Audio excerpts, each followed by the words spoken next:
Hello friends, welcome back to my YouTube channel SR news में आप सभी का फिर से एक बार स्वागत है। दोस्तों, बिहार के बाद से उत्तर प्रदेश और बंगाल में भी एसआईआर लागू हो चुका है, जिसको लेकर उत्तर प्रदेश के पूर्व मुख्यमंत्री और समाजवादी पार्टी के राष्ट्रीय अध्यक्ष अखिलेश यादव भी पहले से ही कमर कस चुके हैं, क्योंकि चुनाव आयोग और भारतीय जनता पार्टी की मिली भगत ये आप सबको पता होगी। यह एसआईआर जो है यह बिहार चुनाव पर कितना प्रभाव डाला है ये आप सबको भी पता होगा। बिहार विधानसभा का चुनाव जो बिहार में अभी बीता है, जिसका रिजल्ट हम सबके सामने आया, इसीलिए अब ऐसा ही कुछ कंडीशन पश्चिम बंगाल में और उत्तर प्रदेश में भी न हो, इसी को लेकर अखिलेश यादव एक ही तहत एक सीसीटीवी प्रहरी का योजना सामने लेकर आते हैं। इस योजना के तहत उनकी ये जो प्रहरी है यह सीसीटीवी की तरह चौकन्ने रहकर काम करेगी और एसआईआर जो चुनाव आयोग मिलकर ये सब वोटों में धांधली कर रहा है, इस पर नजर रखेगी। अब इसी के साथ साथ अखिलेश यादव जो है वह एक बैठक बुलाते हैं,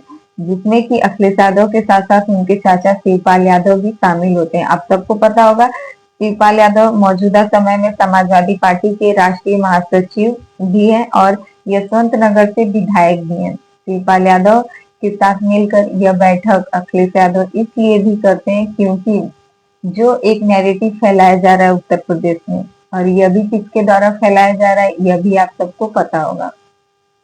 यह नैरेटिव फैलाया जा रहा है उत्तर प्रदेश में कि अखिलेश यादव और शिवपाल यादव के बीच जो है वह पहले जैसी बनती नहीं है।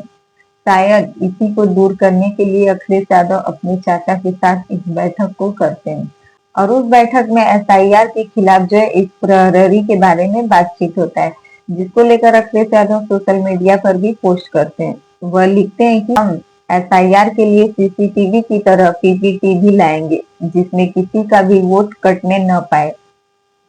पीपीटीवी से हमारा सांकेतिक अर्थ है कि पीपी अर्थात पीडीए प्रहरी पूरी तरह से चौकन्ने और सावधान रहकर सीसीटीवी की तरह चुनाव आयोग पर निगरानी रखेंगे और एसआईआर की हर कमी और अनियमितता पर चुनाव आयोग के साथ साथ मीडिया और आम जनता को सूचित करेंगे। पीडीए प्रहरी का चुनाव आयोग के लिए मूल संयोग है, तुम जहां जहां चलोगे मेरा साया साथ होगा। यानी कि अखिलेश यादव का ये जो नया पीडीए प्रहरी लॉन्च हो रहा है, यह सीसीटीवी की तरह एसआईआर और चुनाव आयोग पर निगरानी रखेगा। उसके बाद से अखिलेश यादव का एक और पोस्ट सामने आता है, जिसमें वह लिखते हैं कि बिहार में जो खेल एसआईआर ने किया वह पश्चिम बंगाल, तमिलनाडु, यूपी और बाकी जगह पर अब नहीं हो पाएगा, क्योंकि इस चुनावी साजिश का भांडाफोड़ हो चुका है। अब आगे हम ये खेल इनको नहीं खेलने देंगे। सीसीटीवी की तरह हमारा पीपीटीवी मतलब पीडीए प्रहरी चौकन रहकर भाजपाई मंसूबों को नाकाम करेगा। भाजपा दल नहीं छल है। बिहार चुनाव खत्म होने के बाद से अब अगला चुनाव जो है वह पश्चिम बंगाल में होने जा रहा है, जिसके बाद तमिलनाडु और फिर उत्तर प्रदेश में। और ये एसआईआर का ही प्रभाव पड़ रहा है कि बिहार चुनाव का नतीजा हम सबके सामने ऐसा आया। और अखिलेश यादव इसी के साथ साथ अपने चाचा शिवपाल यादव को दो जिम्मेदारियां भी दे देते हैं। पहला जो वो एसआईआर पीडीए प्रहरी लेकर आए एसआईआर के खिलाफ नजर रखने के लिए, इसके बारे में उनको जो कि जिम्मेदारियां दी जाती हैं शिवपाल यादव को, और दूसरी जिम्मेदारी यह देते हैं कि शिवपाल यादव को जो है सभी विधायकों से रिपोर्ट लेने होंगे।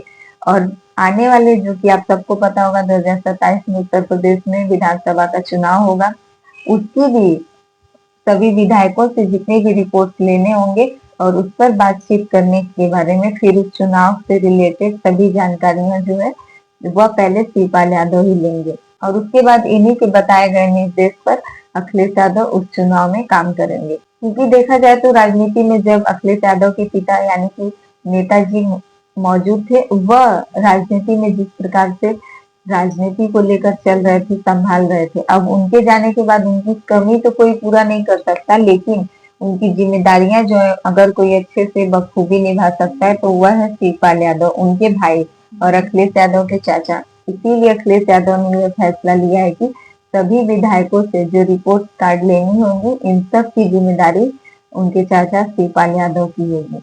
तो इन्हीं सब बैठकों के साथ साथ अखिलेश यादव अपनी बात को रखते हैं और सबके बीच पीडीए प्रहरी लेकर आते हैं। तो इन सभी को लेकर आपकी क्या राय है, कमेंट करके जरूर बताइएगा। हमारे चैनल पे नए हैं तो प्लीज हमारे चैनल को सब्सक्राइब कर दें और वीडियो पसंद आए तो लाइक कमेंट जरूर कीजिएगा।